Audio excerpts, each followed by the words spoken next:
Wow. I can't believe it's almost over. One more horse to talk about. Well, unless there are any scratches, but let's not talk about that. Currently, in this Kentucky Derby roster, there's only one horse left to talk about, and it is the biggest and baddest one of them all. Plenty of people have suggested it, so shout out to Matthew Shaffer, Life of a Drawinglifeofaderp, and Fiona Wimber for suggesting this horse. We all know I had to talk about him eventually, the Kentucky Derby favorite. And I decided this year to talk about the Kentucky Derby favorite last of all, because I thought, why not go out with a bang this time?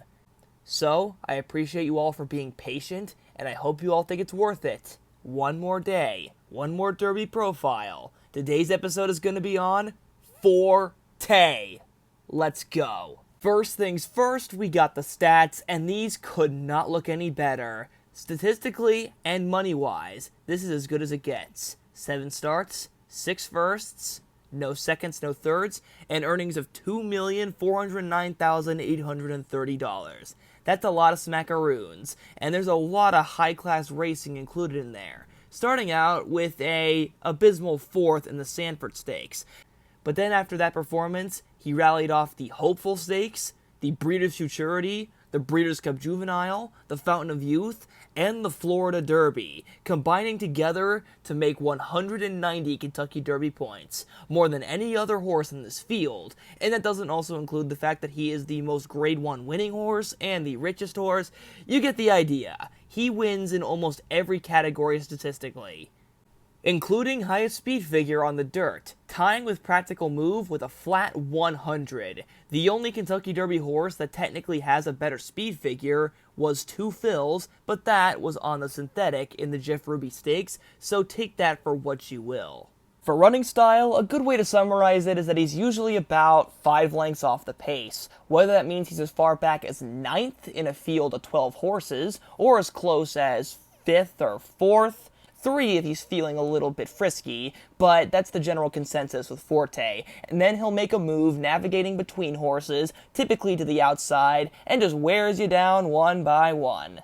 And then we move on to strengths, which, it's going to be really hard to list them all, but I'm going to do my best. I've already previously mentioned the fact that he is statistically the best looking horse in this field and everything else in between. He is a Grade 1 winner in the mud, so even if it turns up sloppy, that's not going to be an issue whatsoever. He's been able to close closer and further away from the pace and win races that many people thought he shouldn't have won, such as the Florida Derby, where he had every right to lose, but still came up the victor. He's been proven in duels, winning every duel he's ever faced off against, and has navigated fields as huge as 14 horses successfully. It just keeps on going. In short, Forte has proved almost everything that he needs to prove to be a legitimate Kentucky Derby favorite. So is there anything wrong with him?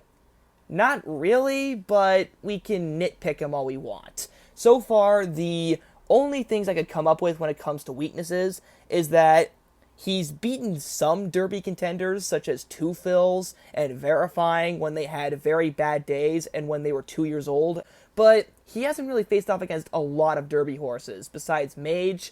Also, speed figure-wise, he has regressed since the Breeders' Cup Juvenile, which might be a little concerning, and others might be a little worried that all of the effort he put into the Florida Derby might have taxed him slightly, putting his best effort before the Derby, but that's all I could think of. In short, Forte has every right to be the Kentucky Derby favorite, and very gladly is one of my favorite picks. It's chalky, I know, but it's hard not to pick a horse like him, and for that, I give him the A+ grade. And that concludes the Derby Profile Series. We have covered all 20 Kentucky Derby contenders, including 2 who unfortunately defected. If there is a horse who scratches between now and the Derby, I will talk about the also eligibles like Cyclone Mischief and hopefully Mandarin Hero. I really want to talk about that guy, but if not, I'll root for him in the Preakness.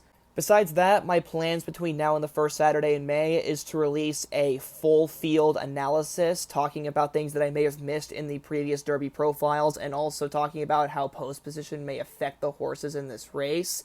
and also getting a 100 facts about the Kentucky Derby video released. It's an idea that I've had since the Kentucky Derby last year, but I didn't get around to making it, so I decided to wait for this year, and I'm not waiting any longer. So I hope you guys are excited for both of those projects. Is this the greatest idea to do when it's finals week at my college? Absolutely not, but I love making YouTube videos a little bit too much, so I'm gonna do it anyway. And with all of that, I will see you guys next time.